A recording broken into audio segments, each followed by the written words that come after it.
Good evening. Today, the Sustainability Standard Board (ICMAI) is organizing the 33rd Vasudhaiva Kutumbakam webinar series on the topic of sustainability practices in corporates, the Middle East perspective. Our speaker for today is CMA Dattatreya Ghatke, who is the financial controller, Aval Gulf Manufacturing Company. Before we request him to start the session, we ceremoniously start with the auspicious Institute anthem.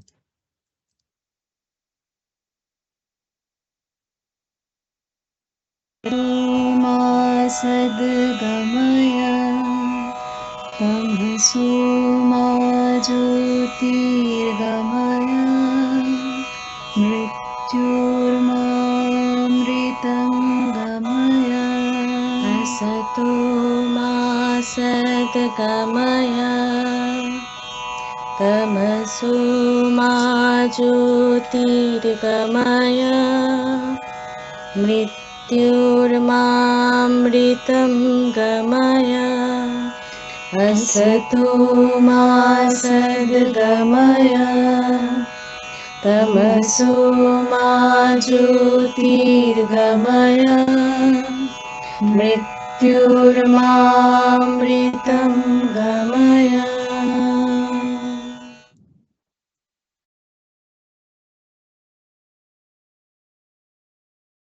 Just a short profile of Dattatreya sir. Sir holds a degree in mathematics and is a member of ICMI and is also a CIMA UK. He is also working in Bahrain for last 17 years. Currently, he is working as financial controller in HVAC manufacturing company, which is also his experience relates to product costing, trade finance, budgeting, VAT, taxation, ERP, BI implementations, private equity placements, strategic management initiatives, financial restructuring. Previous to that, he worked in Abbott Labs in India. He was also chairman of Bahrain Overseas Center of our institute, ICMAI. Before we start, I request our chairman, CMA Dr. Ashish Thatte to give his welcome speech. So, Namaskar and good afternoon to all.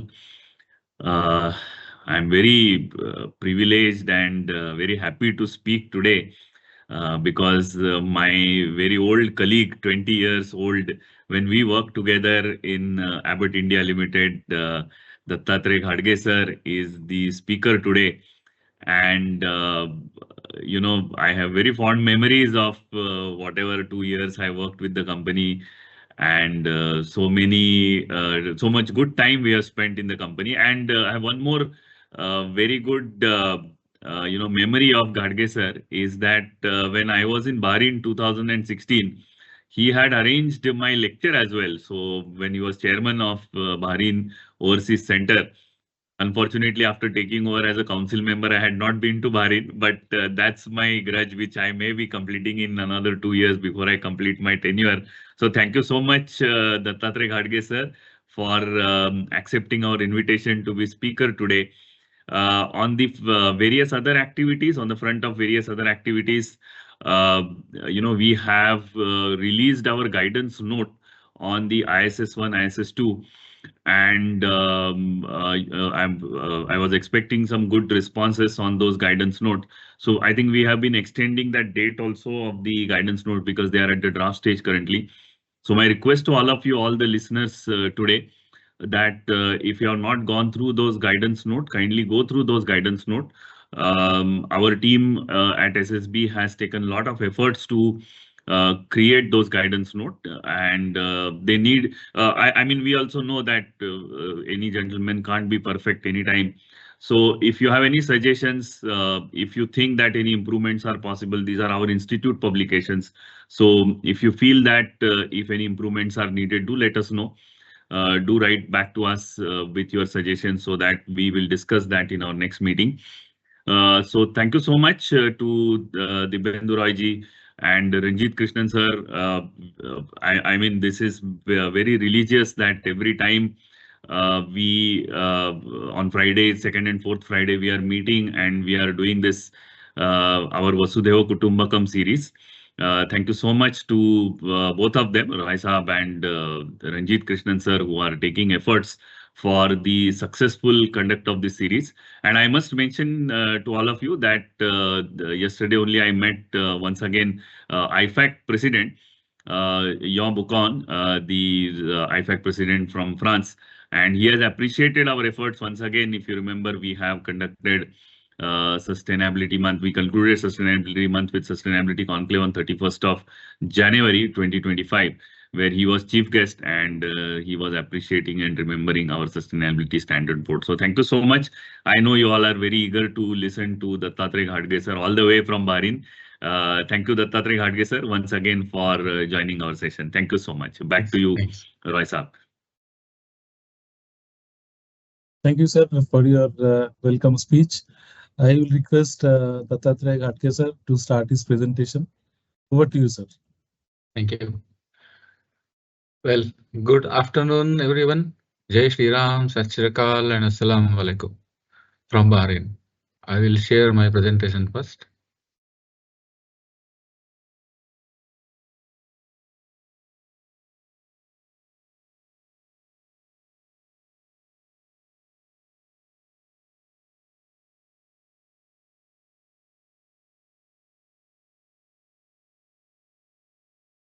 Hope Sir, PPT is not visible, sir. PPT now it is visible. No, sir. I think sharing. I think some problem. You can reshare. Okay.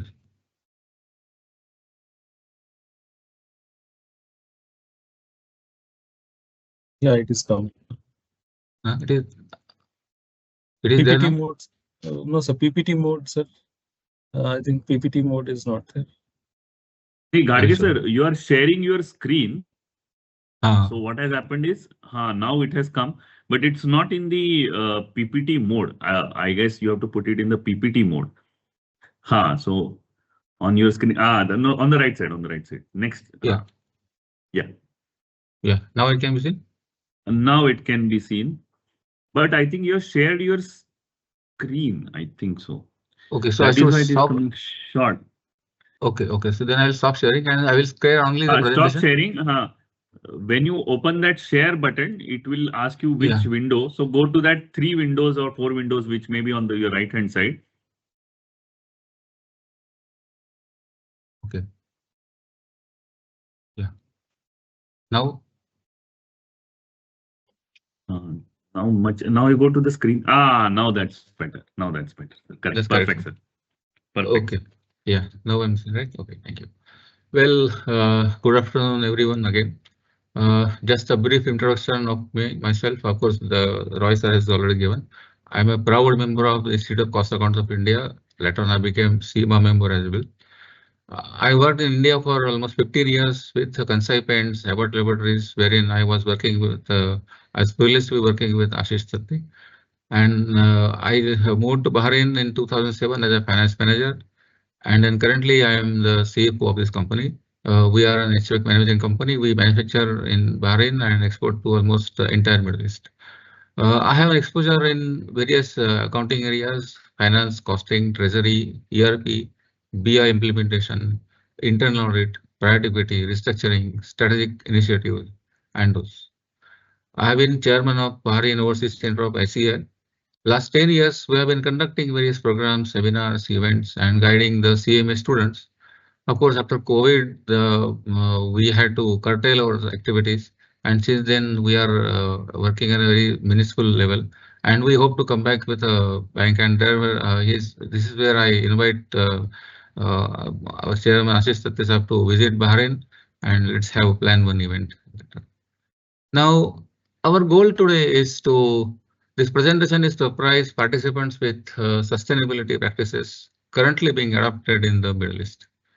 This presentation specifically covers GCC nations where I have an exposure to, that is Saudi Arabia, Bahrain, Kuwait, UAE, Qatar, and Oman.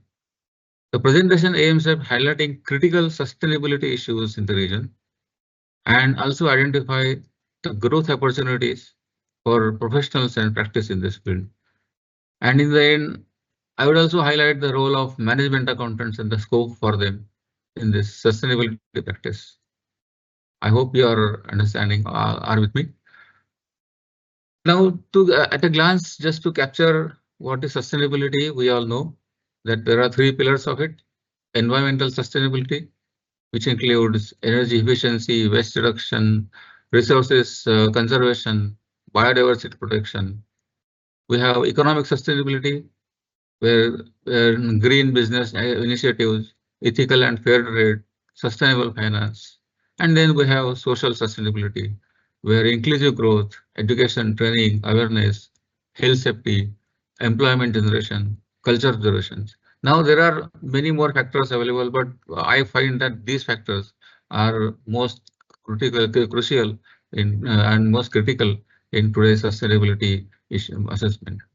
Again, major part of sustainability is ESG framework at a glance, which includes environmental, social, and governance.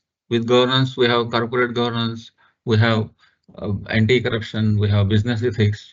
In environmental, we have climate change, natural resources, we have waste reduction, toxic emission control, water recycling, environmental opportunities. And in social, we have human capital development, human capital, responsible investment, product liability, and stakeholder opportunities.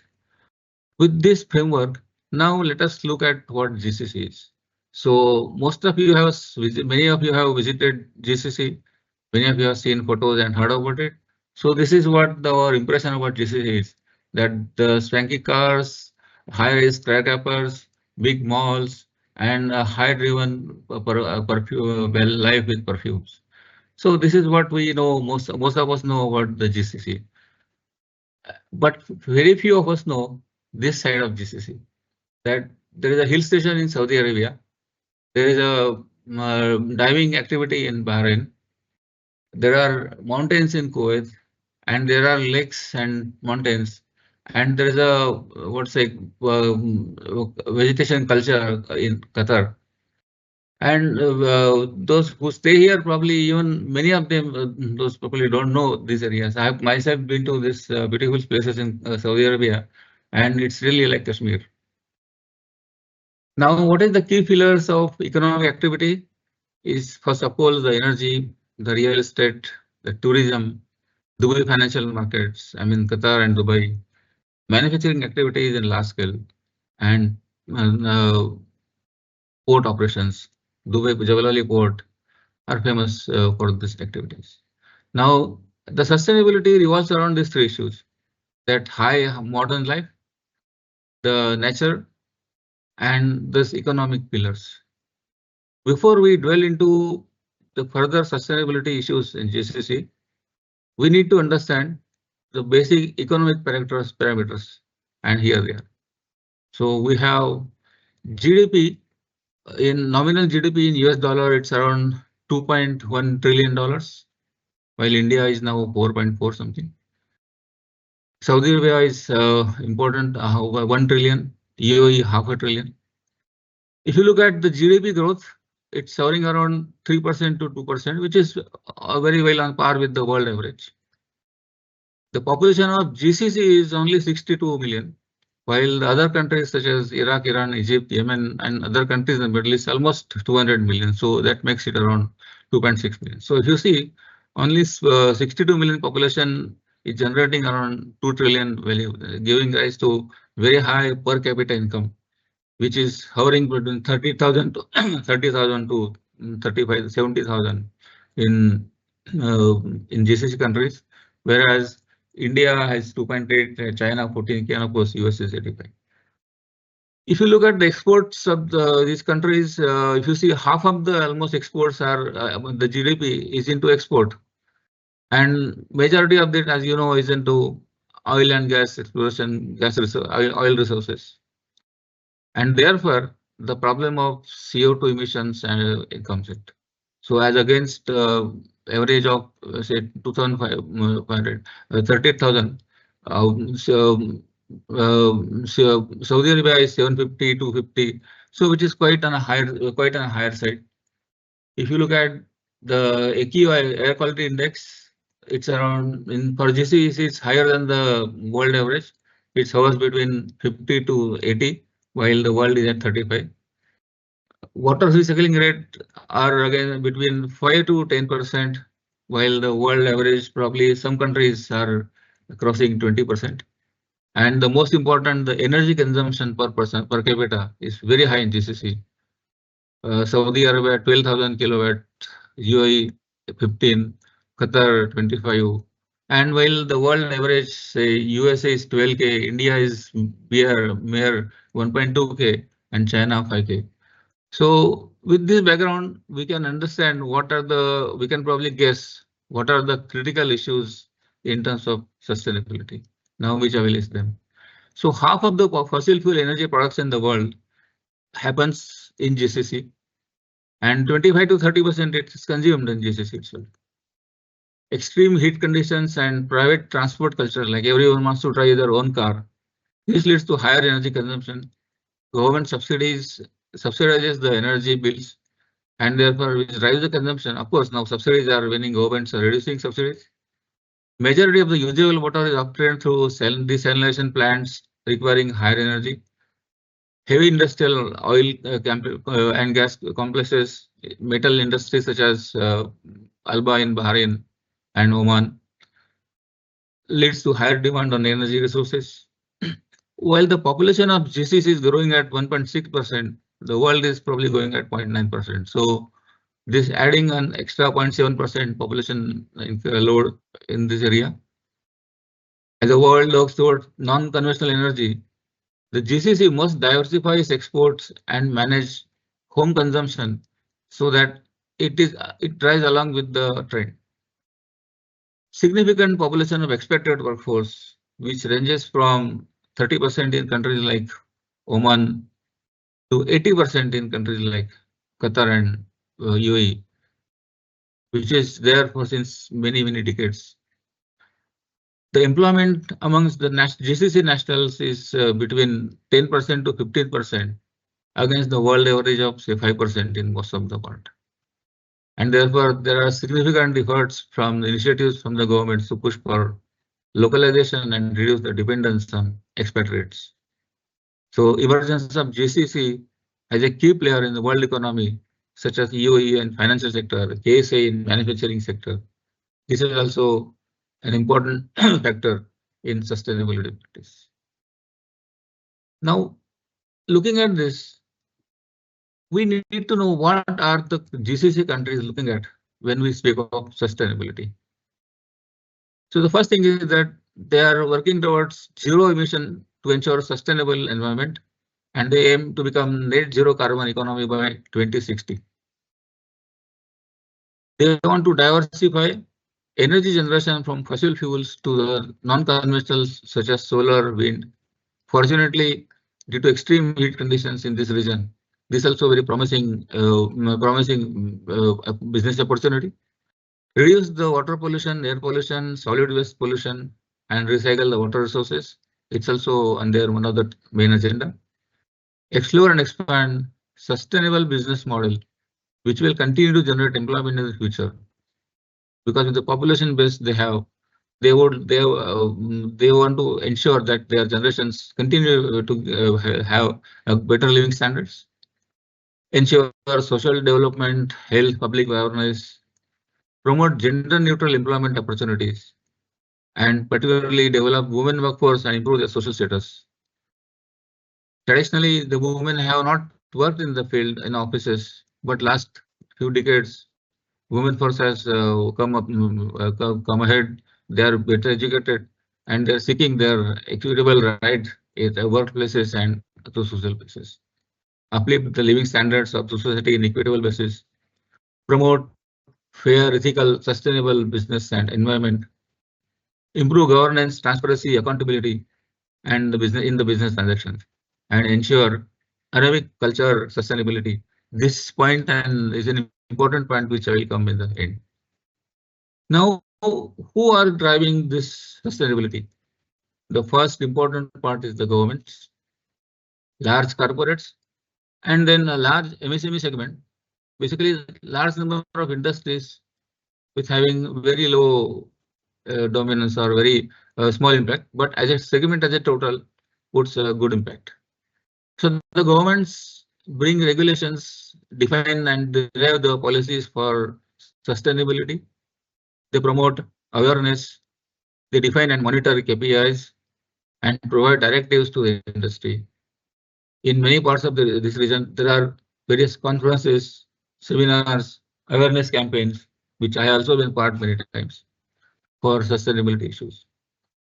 The large corporates like Saudi Aramco, Sabic, Imar, or Alba in Bahrain, there are many companies. These companies take a lead in implementation and compliance of the sustainability, and also they place spending for sustainability activities and promote innovation.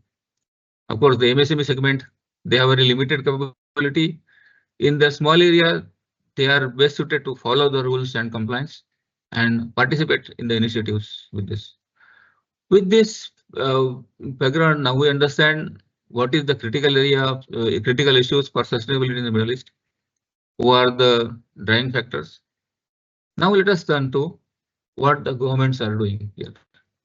So we have ESG regulatory framework. Saudi Arabia, Bahrain, UAE, Qatar, Oman, Kuwait, they all have their regulatory authority. So, for example, Saudi has the Capital Market Authority. Bahrain has Central Bank of Bahrain. UAE, there are two authorities, Abu Dhabi ADX and Dubai DFM. Qatar Central Bank, Capital Market Oman, and Kuwait Capital Market Authority. So they have issued guidelines in terms of reporting, in terms of adopting the GRI standard, so SASB standard, TCFD guidelines, and they have issued various their local guidelines. They have framed some code of conduct or some code to be adopted by corporates. In terms of requirements for Saudi Arabia, it is mandatory for listed companies to publish, to push for the Vision 2030 compliance and publish the ESG report. Bahrain, it is voluntary, but there is a pressure and there is an encouragement to publish this ESG report for listed companies, and they are moving towards mandatory, making it mandatory. Abu Dhabi also makes it compulsory for listed companies to move to publish report on ESG. Qatar is also Qatar also have mandatory reporting requirements. Oman and Kuwait, they are still at early stage. They are still developing standards. They are encouraging. However, right now it is not optional. In terms of penalty and non-compliance, yes, Saudi, they have fines and delisting risk. In Bahrain, they have Central Bank of Bahrain scrutiny. UAE, they have ADX enforcement. Qatar, there is a risk of delisting. Oman, Kuwait, since there is no compulsion as yet, not yet. Going further, KSA has issued specific sector-wise guidelines for oil and gas. They follow our IPI ECA, the financial sector, climate risk, stress testing. UAE have made mandatory guidelines for TCFD, UAE risk management for banks. Qatar has guidelines specifically for oil and gas and related areas. So the governments have prepared this ESG framework with which they would like to drive their agenda among the corporates and the society as a whole. In terms of corporate governance, yes, all the countries have their corporate governance codes. They are mostly controlled through their banking regulatory boards or the companies, Commercial Companies Act, and all of them almost have made mandatory to adopt this corporate governance code.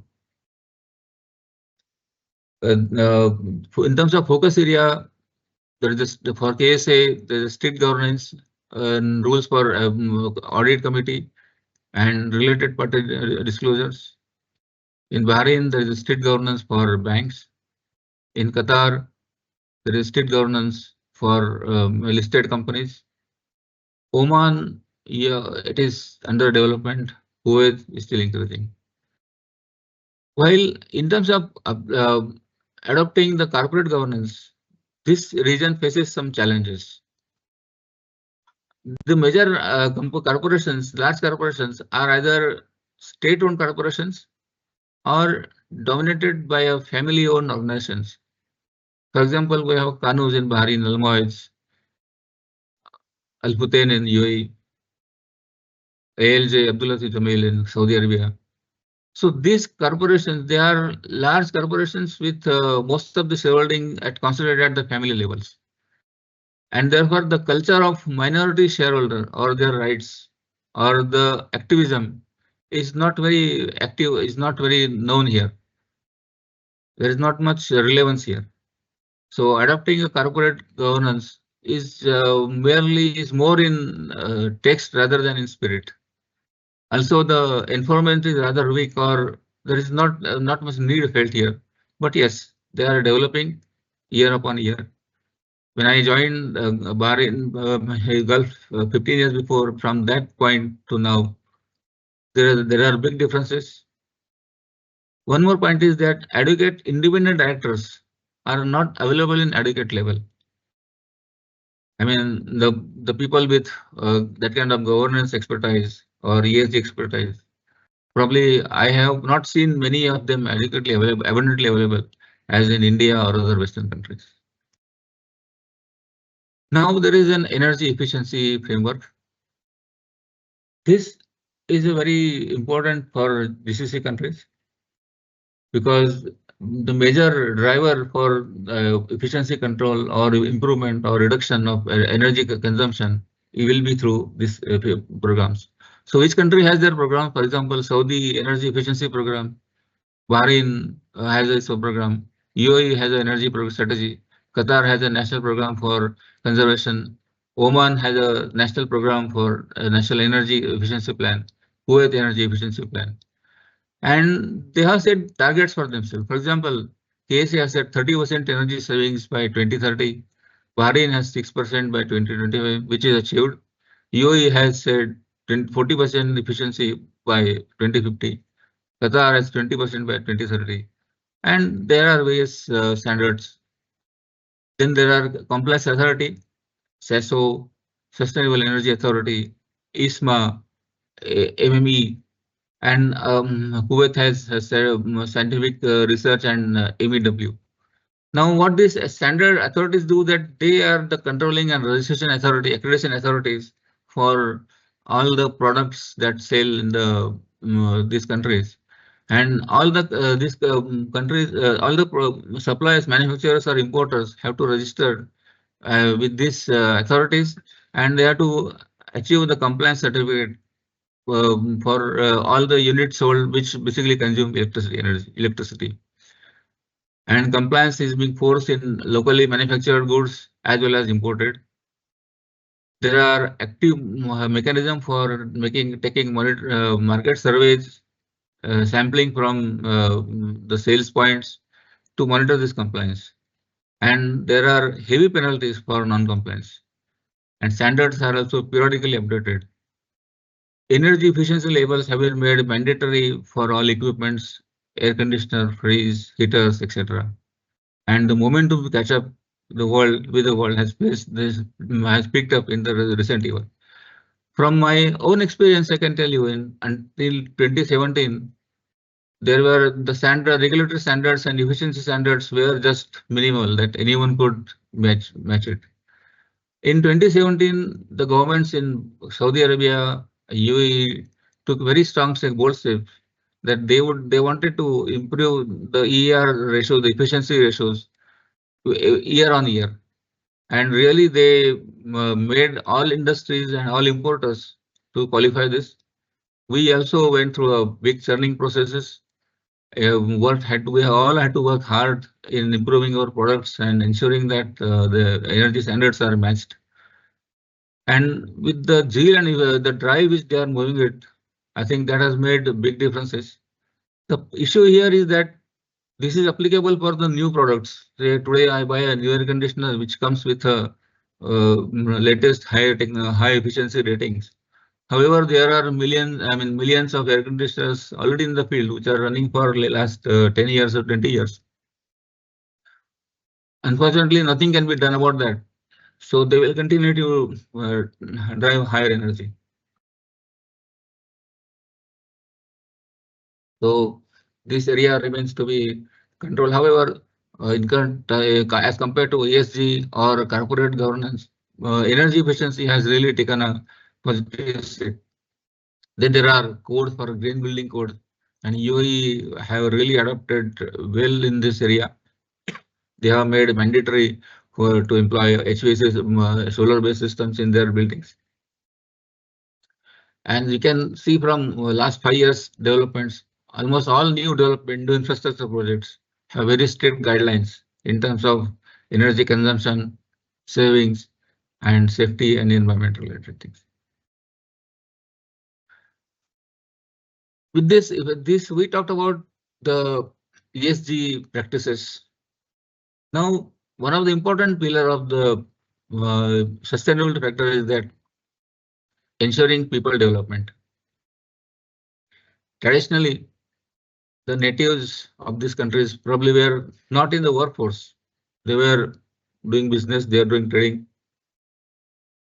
and they are restricting their lifestyle to a limited role.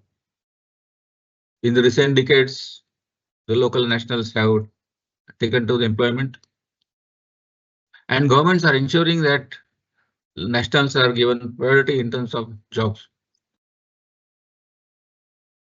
Every country has their policy on nationalization, say Saudiization, Bahrainization, Emiratization, Qatarization, Omanization, and Kuwaitization.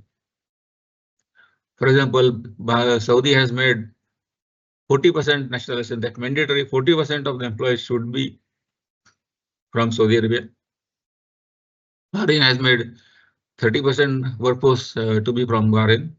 In fact, banking sector in Bahrain is now heavily dominated by the locals as compared to expats. UAE, of course, there are the population of natives is also very less, so they have to depend and rely on the expats for most of the sectors. Qatar, Oman also has a very heavy Omanization, and the rules for following this with compliance are very strict. There are very heavy penalties, which includes freezing license, operating license for non-compliance. This program has made a tremendous success, and particularly increasing the female participation in the workforce. Of course, there are challenges with this process. As we know, there is a particular skill gap in IT and consulting, advanced technologies, financial analysis, and engineering sector. And although there are trainings and development schools, but still the gap remains there because the countries like India or the Asian countries, they are moving far ahead pace with the development, and these people have also to keep up with the development. Yes, as I said earlier, one of the main objectives is to diversify from the oil and gas related industries. So these governments are also moving towards solar energy initiatives. There are national renewable energy projects in almost every country. There are solar energy projects. There are UAE also working towards nuclear energy projects. In Saudi, there is much talked about project called NEOM, green hydrogen projects, where some of the Indian companies such as L&T and other companies have got contracts for execution. They have solar PV project for 1.5 gigawatt. In UAE, we have Mohammed bin Rashid solar park for 5 gigawatt. Al Dhartrab solar project for 2 gigawatt. Net zero, UAE wants to go net zero by 2050. Qatar has Al Kharas solar PV project 800 megawatt. Shiraz Energy, Qatar Energy project. Lusail Cities solar projects. And after World Cup, the Qatar has really made big developments on sustainability. I have recently been to Qatar and the developments are really worth watching it. In Oman, we have IBRI solar plant producing 500 megawatt solar diesel hybrids. Now, some of the plants are already operational or partly under commissioning stage or about to be operational in 2-3 years. This data I got it from public places, so I'm not exactly aware of the current status of this, but there is a big push. Currently, it is estimated that around 3 to 5% of the energy in the region is produced from this solar plants or wind related wind generation. And remaining 95% of course comes with the traditional energy, oil and gas. They are aiming to reach 10% by 2030 and exceed 50% by 2050.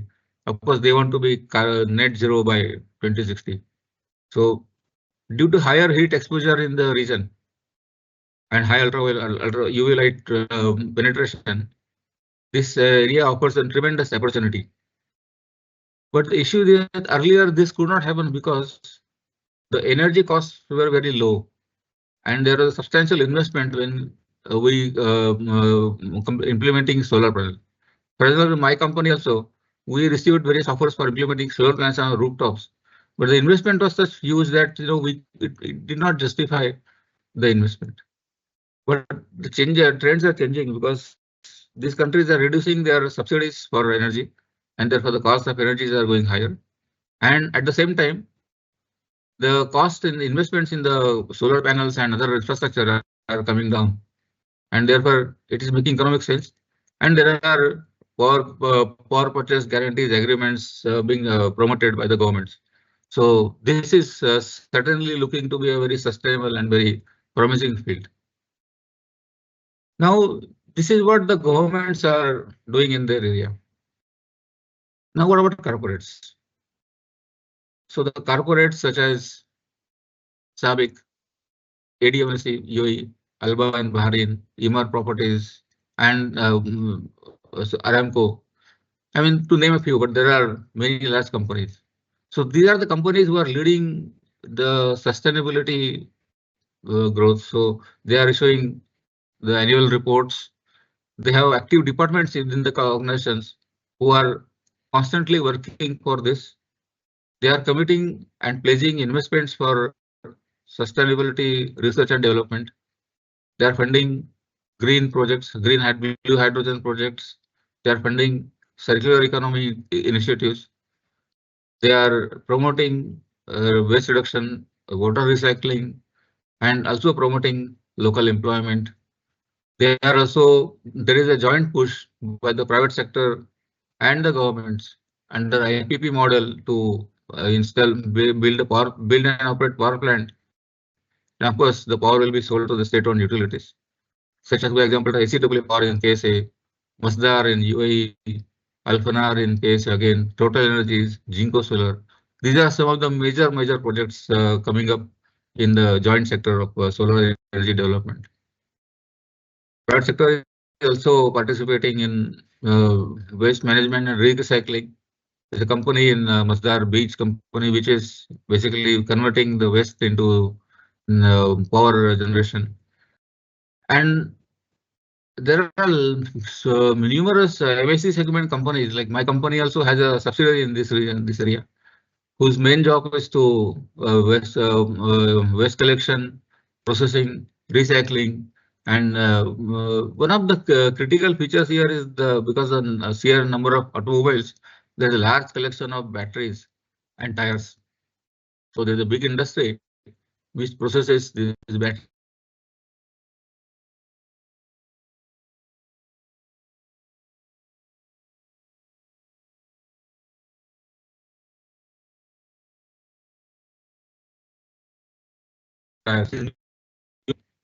Is green fintech. This is getting active. I've seen in Bahrain, there are companies who support finance, promote green investment. Dubai is making big strides. They have particularly finance, they have bonds for sustainable projects. Saudi National Bank also supports ESG compliant financing. Saudi Arabia provides 20-year tax break for renewable investment. In fact, in Riyadh and in parts of near Jeddah, there are specifically area marked for solar energy investment, where if you set up a company in that area, you'll get a lot of tax breaks and benefits and preferred treatment. There are guaranteed power purchase agreements.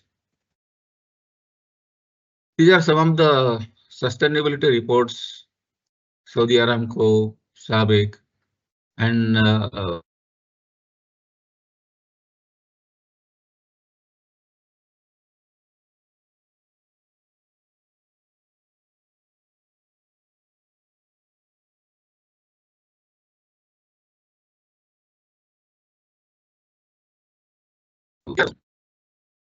examples, Alba, Imar. Now, the role of the corporates in diversification initiatives. So the substantial attempts being made to diversify economy in other areas such as agriculture, horticulture, tourism, financial investment, IT and AI. Now these countries have realized that only oil and gas cannot be the future for all the time. Saudi has taken a big lead. Last 5 years, Saudi has opened its door for tourism and other areas that you would not somehow even imagine that such areas did exist in Saudi before. They already have a very good religious tourism for Saudi Hajj pilgrimage, where millions and millions of people go visit every year. But apart from that, there are very areas, Alula, Abha, Tabuk, where there are active tourism centers developed.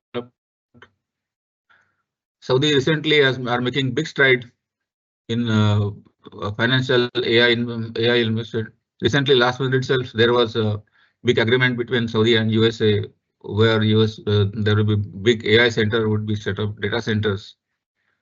UAE, of course, is leader in the UAE the financial markets and financial investment. It has become a regional hub.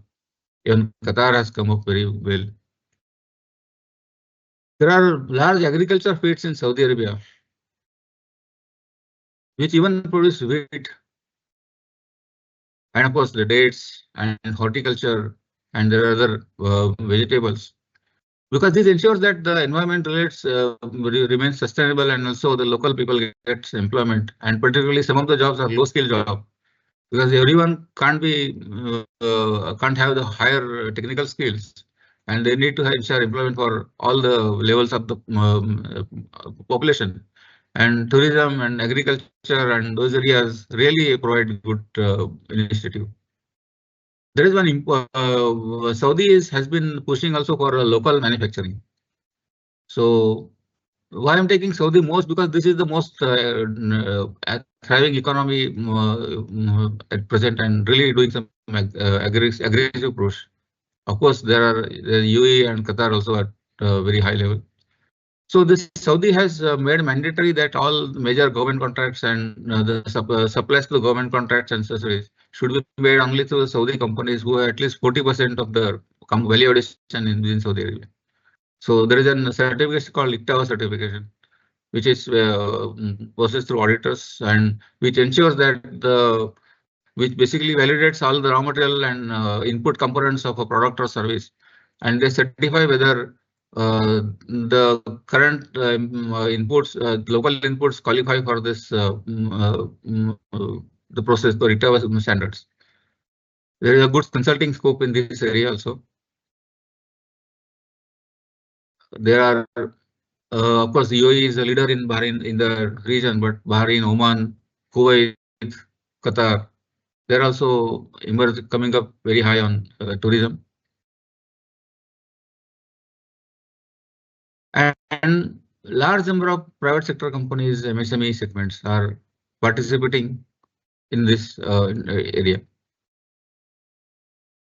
But there are some, and not some, there are many challenges ahead. So when you move away from the oil gas industry and start your diversification with new industries, that itself poses some new challenges. Like when you have manufacturing plants coming up, you have big infrastructure projects coming up. So naturally there are new environmental issues, new ESG issues, which were not there earlier. So we have to resolve that. Although there is a progress in more concentrated efforts, although there is progress, but more concentrated efforts are required by all stakeholders in the GCC society as such. And the most important issue is the mindset change. This is a very slow process. Like the people here, including experts, are now used to a certain level of standards where they have their own private cars. They like the malls and resources which requires very high energy consumption. Now to make them to use public transport, smart efficient ways issues, it basically takes time, and it will take even more time. So until that happens, that awareness is required.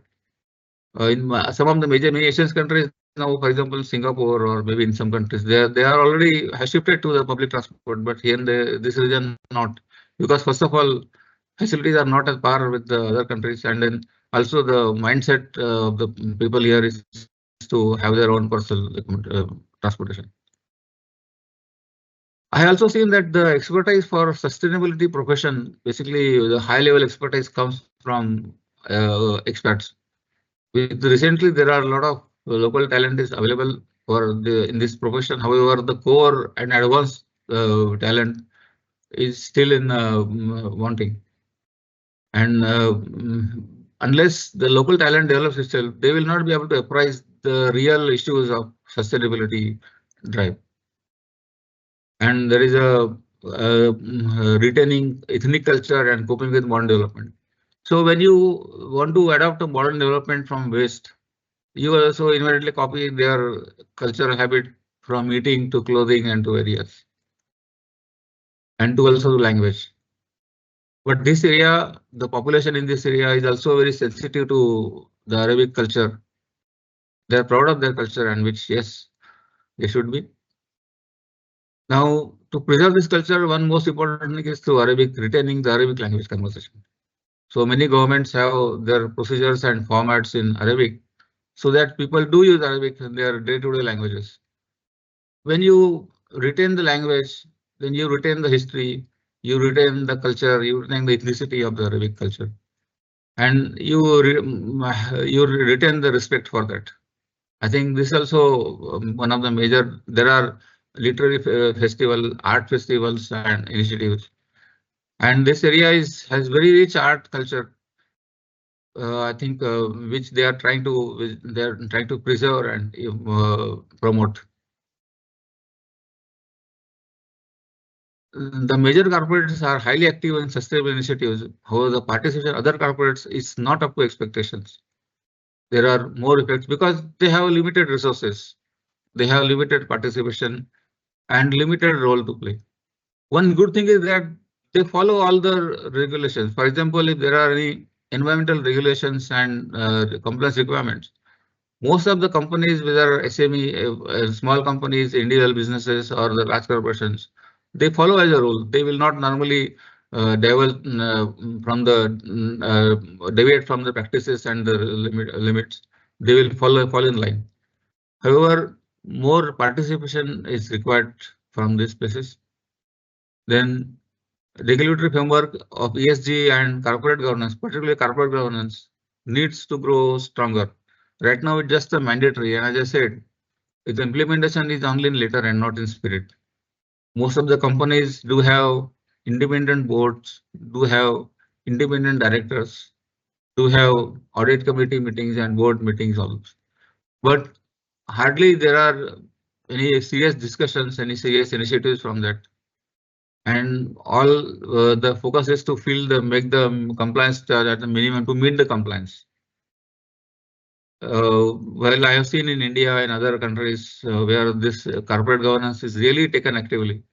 I think there is a big gap, and these countries need to bridge it. Also, one of the important factors is the skill gap. Over the recent years, the governments here are conducting training programs for locals, giving them technology. Just to cite an example, in Bahrain, the TCS ran a program for training IT engineers in Bahrain. They were given special facilities and special gradations so that they could train IT software professionals. I mean, more such example programs are required. However, the gap is widening fast because now the IT sector or new energy sector or chemicals or even biotechnology is going at very fast pace. And the younger generation from this area really need to catch up with this. Unless they catch up, they will fall behind this pace. So what's the conclusion? So the sustainability is not a choice, but the only way towards survival in the long run. And this is more crucial to the GCC countries because the presence of oil and gas has a limited usage and limited time, and they must drive for diversification. If they don't, then they have nothing to fall back on. These countries have understood this well precisely and have embarked upon massive initiatives in substantially. This is a race against time, and more the initiatives, more better, and more participation is also required from all the stakeholders. One last thing about sustainability accounting is as a concept has not yet taken up in the region. Of course, in the world over, it is still evolving and emerging, but I have not seen any conference or any seminars or any professional setup in accounting, particularly in management accounting, where which in the region which talk about the sustainability accounting, calculate sustainability parameters, and those related issues. Yes, there is a lot of technical expertise available.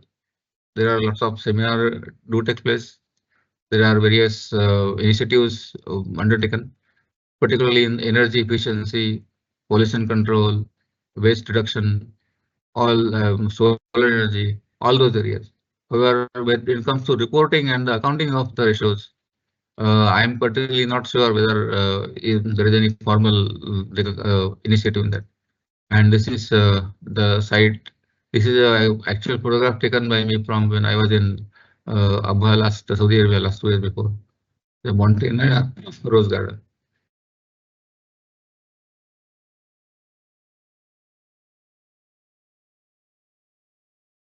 So this was my presentation about the sustainability practice in this region. The crux that I would like to share you that yes, the region has identified, understood the need for pushing sustainability drives. Currently, this drive is being pushed by the governments at large and the large corporations who are essentially state-owned, such as Sabic, Alba, Saudi Aramco. So there are many large corporates who are privately owned, but they are dominated by family shareholders.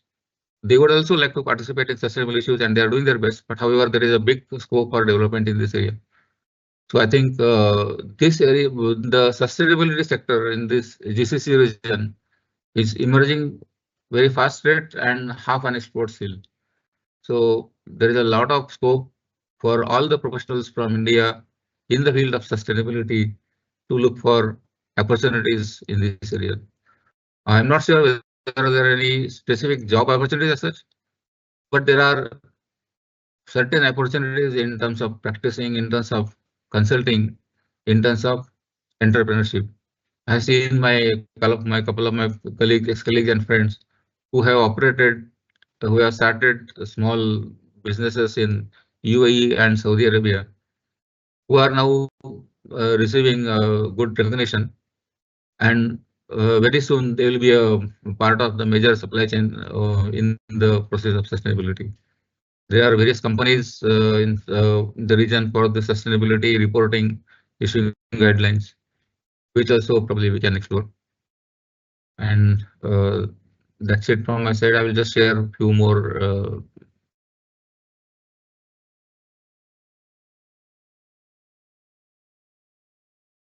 Just share some websites for this.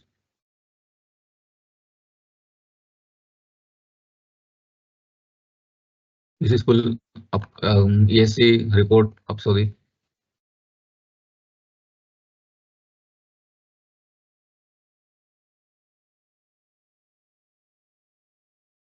Full report is available.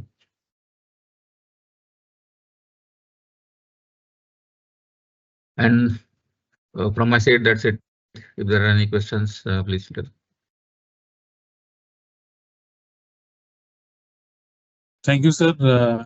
I think it was a nice, crispy presentation. Sir, few questions have come. Sir, regarding the challenges the Middle East countries are facing in implementing sustainable practices, can you elucidate some examples? The most important challenge is, say, the initiative from, I would say, the shareholders. Now, say many companies in the region are privately owned.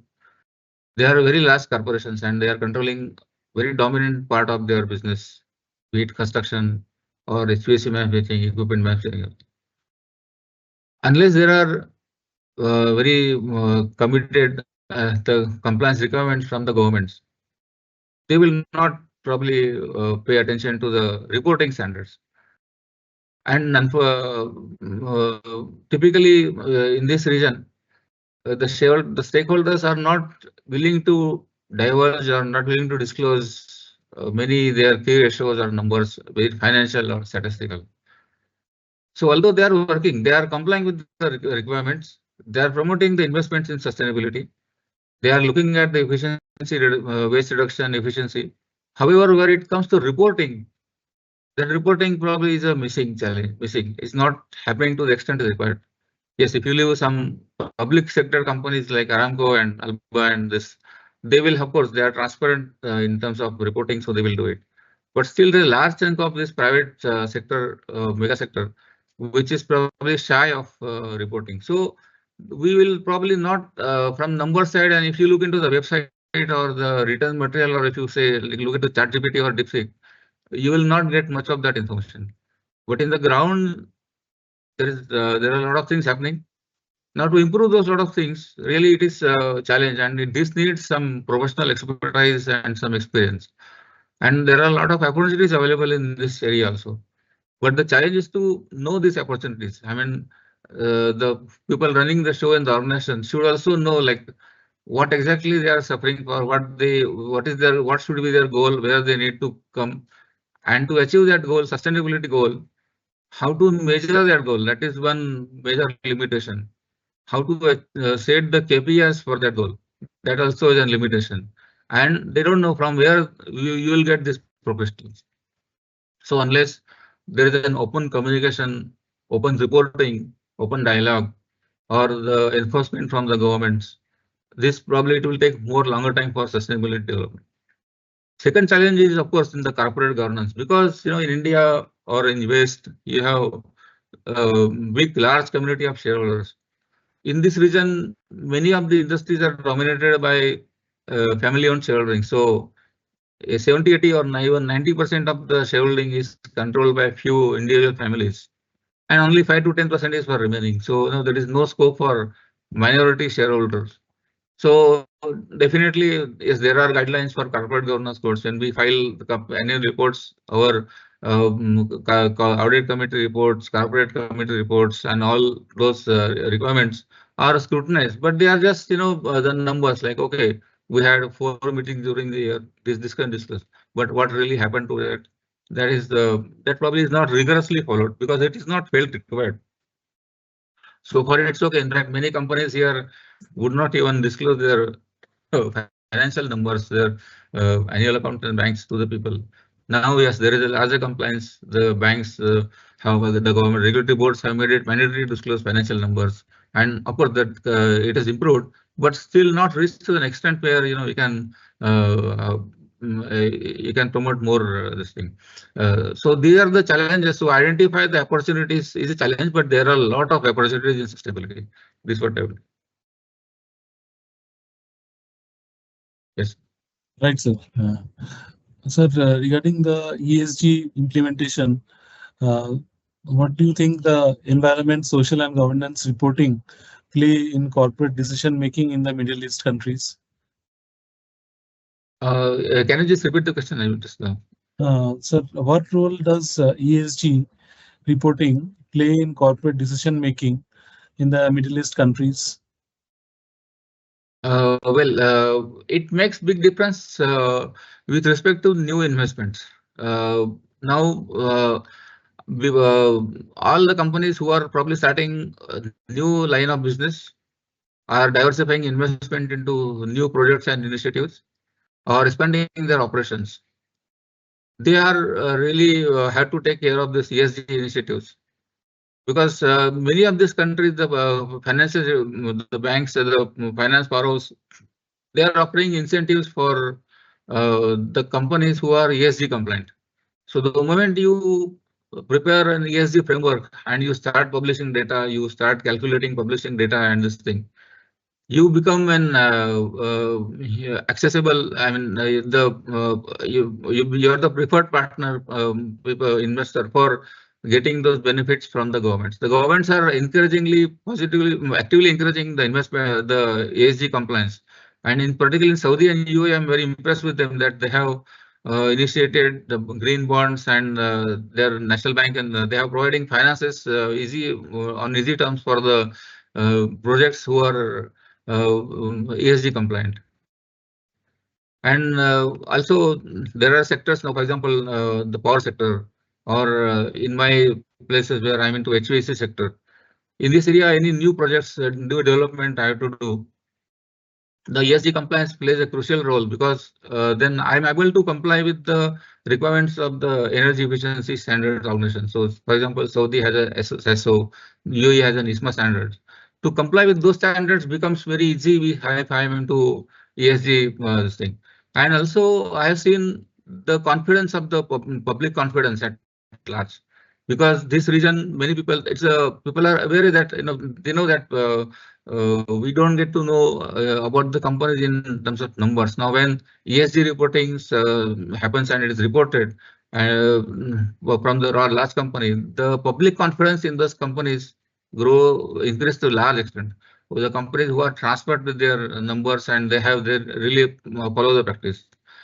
Also, for providing employment opportunities, for conducting fair business practices in the region, the ESG role plays very important role, because those companies who have the active ESG functions and department, they are able to find the best talent. I have seen this particularly in the Bahrain and Saudi, that those who probably look to be transparent and fair, those attract good talent. They also are favored by the customers, potential customers, and also the vendors from Far Eastern countries and India and West. They are more comfortable to do business with those companies who have who have done good work on ESG terms. Right, sir. Sir, another question has come: is assurance mandatory for ESG initiatives, or it is voluntary? Well, ESG initiatives is not strictly mandatory right now. Dubai and Saudi are taking big initiatives. They have made their listed companies to compulsory to publish the sustainability report, which includes all ESG. Other countries, say Oman, Bahrain, Kuwait, probably they are very slow to respond, but they are moving in direction. But the issue is that okay, reporting is one thing, but all this company and the region, they are more and more actively complying with the requirements with the when it comes to energy efficiency, waste management, pollution reduction, and whatever the local controlling authorities or local municipality authorities or local standards authorities, they are making the implementations, the compliance very strict, and most of the companies are following properly. So yes, in terms of implementation, the ESG is happening, but in terms of probably reporting, it's still not mandatory or required in many of the places. And see, you have suppose it is mandatory only for the listed companies. How many listed companies you have in the region? Very few. But majority of business is still run by family. Basically, they are closed stock exchange company, private limited companies.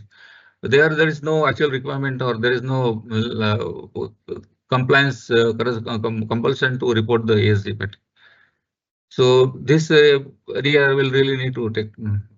We need to pay some attention. Right, sir. So another question has come: are we permitted to invest independently, or always have to have local partner for establishing business in GCC? Not really actually. Now, if you there are yes, for a normal business like for barring if you come here to set up a trading business in a local normal, yes, you will need to have a local partner. But yes, there are particularly in green energy, in fintech, in AI related, in technology matters. There are sectors where you can have 100% participation. There are special economic packages. For example, in Saudi, you have in Riyadh and in Jeddah, there are specific economic zones where you make an investment. They are highly promoting 100% private ownership. You can set up your consultancy there. You can set up your manufacturing activity there. You can set up service there. In Dubai also, of course, Dubai Free Trade Jebel Ali is famous for that. So there also there is no requirement for any local participation. But practically what happens if there is a local participation, it helps in terms of getting finances and getting the benefits from the government. Suppose if I want to set up something in Saudi and I have a local partner there, his connections or probably his his presence actually makes it easier for me to set up and operate the business smoothly. And the investors in Saudi, I mean, they are very fair and as competent as other parts of the world. So yes, if you have a technology product or specific product and you want to invest it 100%, yes, there are opportunities available. You can do that. And if you want to go with the local partners, also there are a lot of opportunities available. Right, sir. Sir, what do you think the emerging trends in the Middle East country in the next 10 years, 5 to 10 years? Well, I think as I said in my presentation, anything into in terms of manufacturing, anything into efficient manufacturing, that is, I mean, solar energy, wind energy, non-conventional energy, that of course is a big plus plus. AI investment into AI and fintech is also very important. Investment in tourism is also picking up. And for as an individual, there are earlier people used to come here for a job basically, and I mean I came here 17 years before, and now I'm happily living staying here. And so many colleagues are here working for say last 30 to 40 years now, and they have made Bahrain, Saudi, UAE as their second home, and probably they are never gone back to India. But with this localization coming up now, and more opportunities, employment opportunities being generated for reserved for locals. For experts, there is a scope in terms of consulting and entrepreneurship, and these countries are actively increasing also. So, if someone as an individual, if I am a CMA today, I would try to come here as not as an employee, but probably as a consultant or an entrepreneur. Sir, another question has come. Which is the most commonly followed ESG reporting standard in GCC countries? What is it? Which is the most commonly followed ESG reporting standard in GCC countries? I think, UAE has a good matured ESG reporting, and Saudi has come up very strongly. Saudi has been pushing very aggressively into ESG reporting. And the kind of implementation drive is being undertaken by this large corporation. I have personally seen the way Saudi Aramco or SABIC, they affect their environmental. In fact, the private companies, you would not know one of the largest dairy plants in the region in the world are in Saudi Arabia. And the kind of environmental they have created in their plants. There's a company called Nada and Almarai, who run thousands of acres of this green farms and for milk production. The kind of ecosystem and sustainable environment they are generated is tremendous. I mean, it is mind-boggling, and you won't believe it. So, I would yes, and Qatar also recently, particularly after this FIFA World Cup 2022, Qatar has taken big investment push for implementing ESGs, but still there is a long way to go. Yes, Oman is a very spread country, and economically weaker as compared to the other countries. So they will probably take more time to get catch-up initiative. But if I have to rate today in terms of growth rate, I would say Saudi. In terms of already matured stage, I would say UAE. Sir, you have spoken about artificial intelligence in your presentation. Sir, how is digital transformation taking shape in these countries? Good question. This is a very important development in last 5 years. In fact, there is one event in Saudi Arabia, in Riyadh. This event is called a LEAP. This is a, I think, 3-day event, and I've been attending this event for last 3 years. Literally, millions and millions people come to visit this event for 3 days. There is no parking space available. Now, this events, hundreds and hundreds of entrepreneurs showcase their AI products.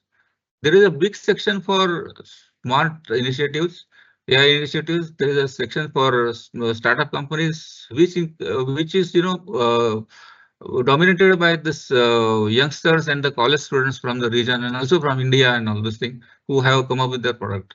So right now there are entire Saudi, Bahrain, Kuwait, UAE.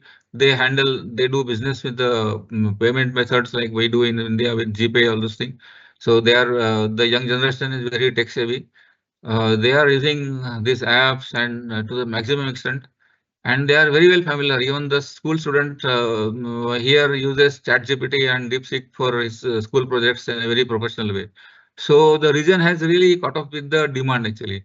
Now comes the development, and the development initiatives are starting in all. Say, even Bahrain has a very strong fintech community presence.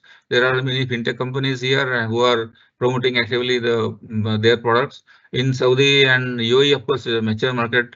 In Saudi has particularly placed, I think, billions and billions of dollars into AI-related initiatives. Currently, yes, talent is an issue where because there are not enough talent available, or probably talent is there, but the deep understanding probably is required, and which is coming from countries like India and the other Asian countries and of course the West. I think in 5 years, this will be also one of the industry with the future. Right, sir. Sir, in your presentation, you have touched upon SME part. How do you feel in the countries, Middle East countries, they help in sustainability measures?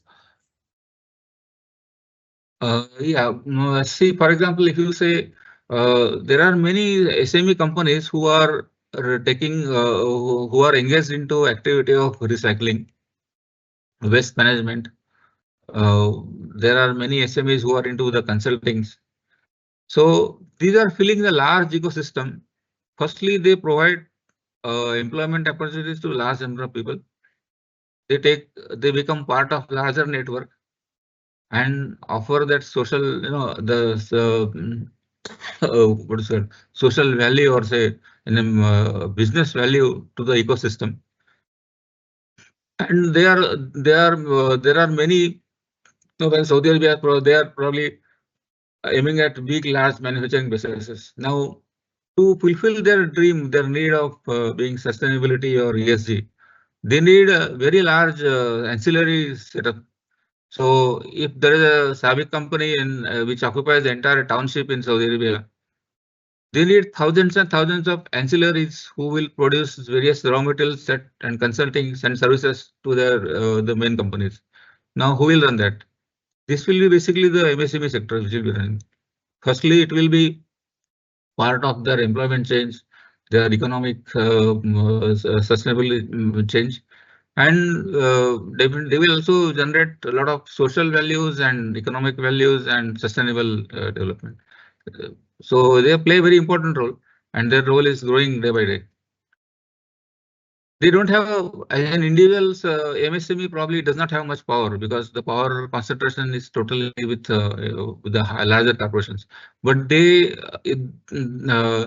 they help the system, they can get a lot from. That's all. Thank you, sir.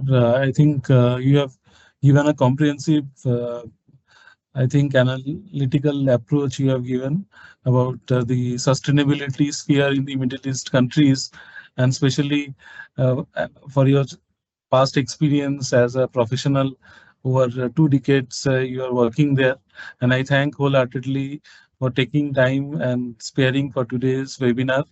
We also thank our chairman, CMA Dr. Ashish Tattesar, to always motivate us to organize these webinars fortnightly. And we also thank Dr. Ranjit Krishnan sir, who is as our SSB member and who has connected with our Speaker Dattatreya Gatke sir and with our SSB. And we also thank our SSB board members, our president, vice president, and other department heads who has helped us in organizing this webinar. We are actually having our admission going on for the fourth batch of certificate course on ESG. We request everybody to take admission. Our last date is 10th of June, and we will be starting the session very soon after the last date. The syllabus is updated and revised, and you can take admission. You can check the link in our uh, SSB portal. And obviously, we are having our next webinar in the month of June, 2nd and 4th Fridays as usual. And with this, we close today's session. Thank you, sir, and thank you all. Good evening. Thank you.